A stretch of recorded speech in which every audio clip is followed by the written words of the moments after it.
Hey guys, it's Andres with Camp Canine Training. Today I'm going to show you how to properly utilize an e-collar to be able to get your dog to walk on a leash. I'm going to link the video above. It's an ET300 from eCollar Technologies. That is the only remote that I recommend for you guys to be able to train a dog with an e-collar. The other one that I could possibly recommend would be a Doctra. It's a little bit more expensive. It has a one or two extra features. It's not really big difference. But the only one I really sell to all my clients is the ET300 from eCollar Technologies. And again, I'll tag that video so you guys can see how to program it, how to set it up.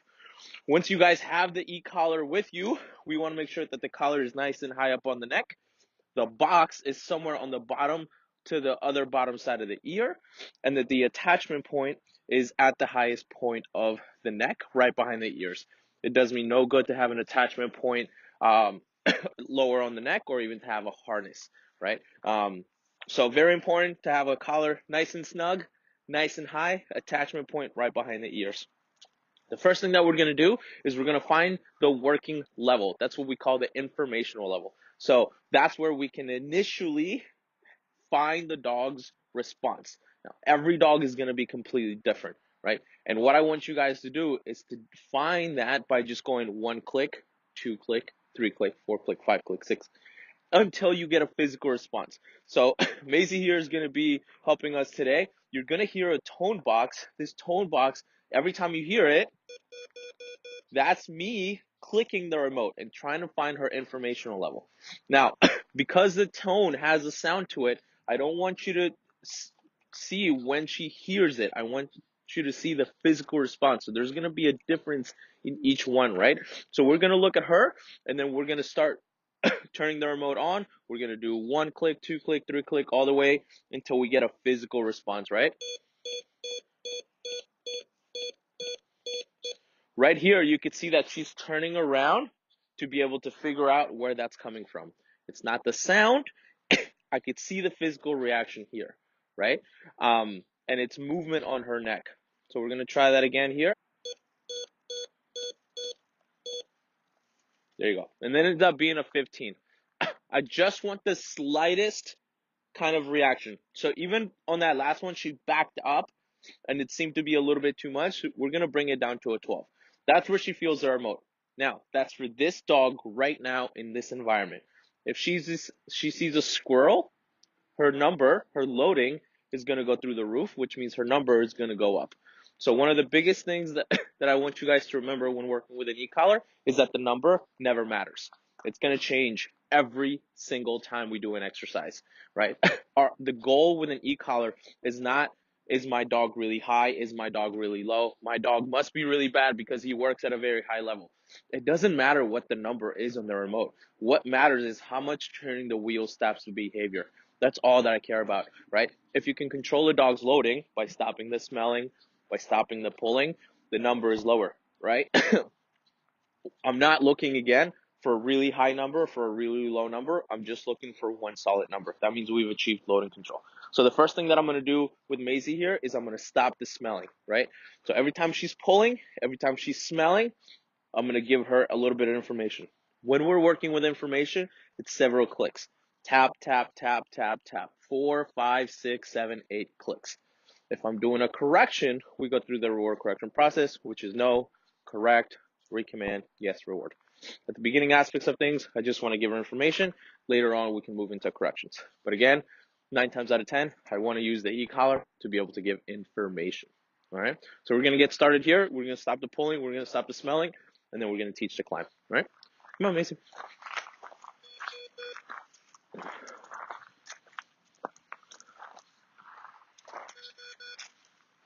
So all I'm doing now is I'm just walking around, very loose leash, and I'm really just walking in circles. My goal is for her to be able to follow the leash and stop the smelling. Because the moment she picks up the smell, she starts pulling me.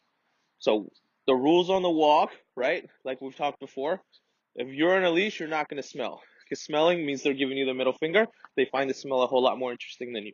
So cut the smelling on the walks. They can smell in their own time, right? First thing, cut the smelling. Keep that buckle down. Keep that letter J. Keep that loose leash, right? We're going to try this again.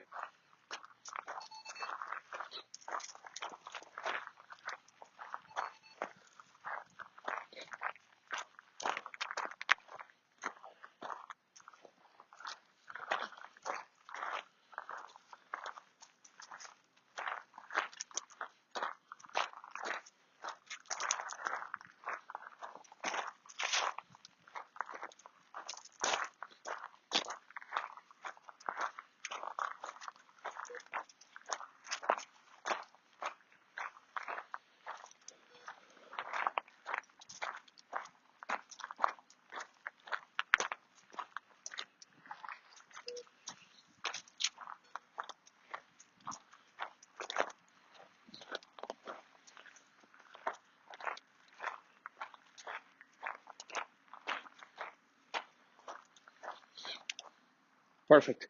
That's all I want to do. So at the beginning, she was pulling, she was smelling, she was going all over the place. As we moved on, every time she was going to smell, click, click, click, click. And there was a couple times here at the end where I really just only had to press it once to be able to get her attention back up. And once I stopped the smelling, look at the difference of a dog. At the beginning, she was pulling, she was smelling, she was doing all this stuff. Now I'm able to stand here and talk to you instead of her pulling me and lunging, right? So cut the smelling out, guys. If you cut the smelling, your walks are going to get 1,000 times better, right? A lot of information at lower levels. She didn't get past the 20, right? And every time you're hearing that click, again, it's just me giving information on the remote, okay? Now, with the climb, right? I've already done a how-to video on this on teaching the basics. So if you want a step-by-step, I'll link the video again below. You guys can go check that out. Here, I'm going to speed up the process. I'm going to show you how fast I actually teach a climb, right? So this is going to be real time. I'm going to try to edit this as little as possible, okay?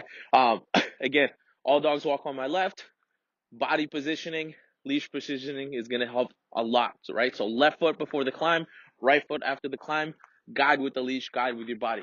Don't point so much, okay? And again, this is going to be real time. So I teach them to get up on with leash pressure. Then once they have that, I teach the word climb. Then I do that a couple more times, and then I introduce corrections, right? So I'm not going to introduce corrections right off the bat, all right?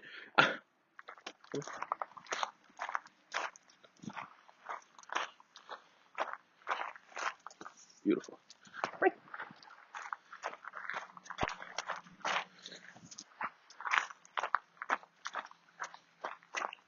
She already seems to be getting up on the climb very quickly, right?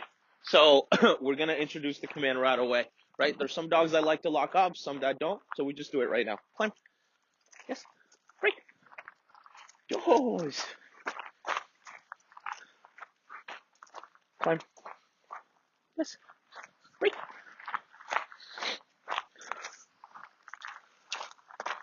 Climb. Yes. Right.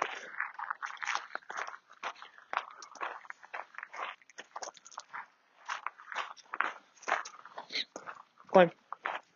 Yes. All right. Since we've done this and she's doing really good, now we're going to introduce corrections. So now what I'm going to do is I'll bring out my remote. We're going to start with that informational level that we did. Watch the timing on the correction. Watch how patient I am of letting her wanting to get off the climb, but when I'm actually correcting. The game that we're playing is the floor's lava, right? So the moment her paw touches the ground is when I'm hitting the button on the remote, right? So keep an eye on her. Keep an eye on the timing of the correction, okay? Right.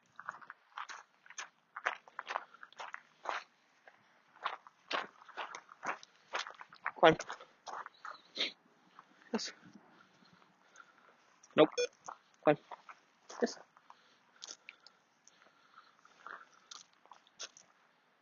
Yes.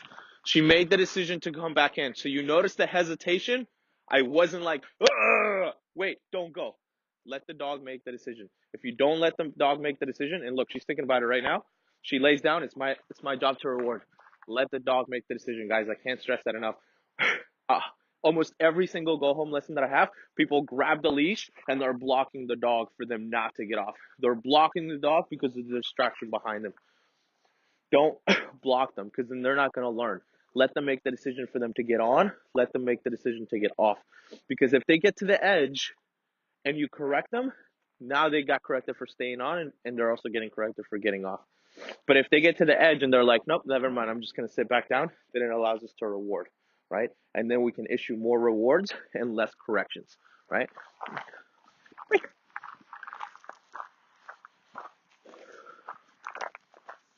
Climb.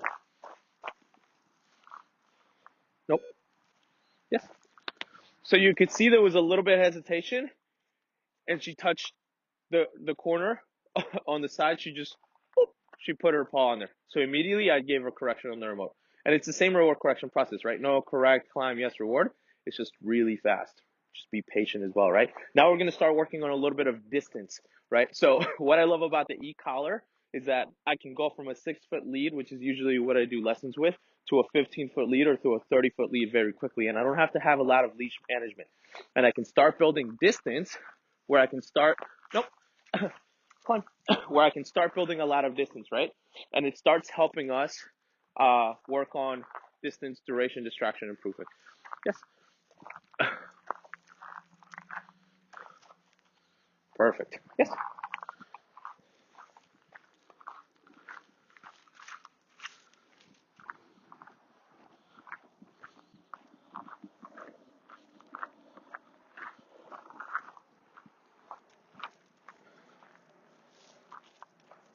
If you see yourself correcting,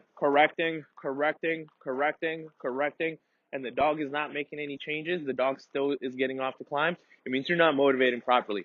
So you need to go up on the leash pop, you need to go up on the remote, right? So she's up at a 24 now. We started at a 20, and now it's at a 24. Why? Because she broke the climb twice, right? And now I'm going to be able to give more rewards because she's staying on the climb.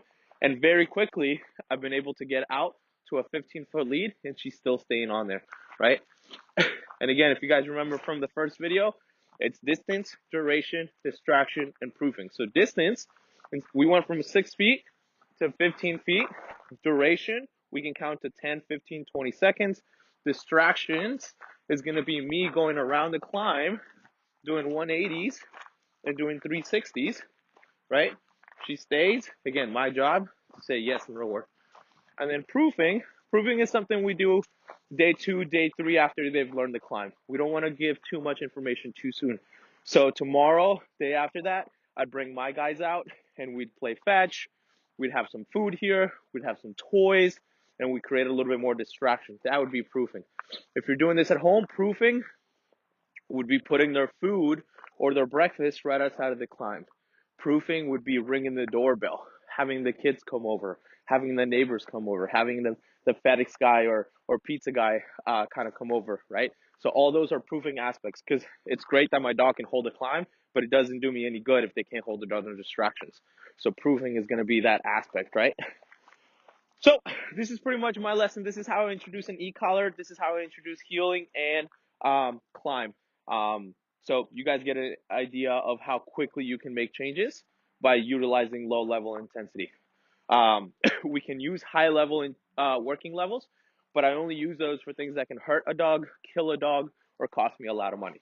So jumping, barking, counter surfing, trash digging, eating poop, fence fighting, all those where you can utilize high correctional levels. For just teaching a dog how to heel properly, how to stay on a climb, how to stop the smelling, you could do that with low collar all day long. And it, it helps anybody really understand it, because a 25 on a remote is a 25, right? If I give the remote to a 12-year-old and they press it, it's the same thing. But my leash corrections, my leash pop, my leash guidance is always going to be a whole lot different than everybody else, right?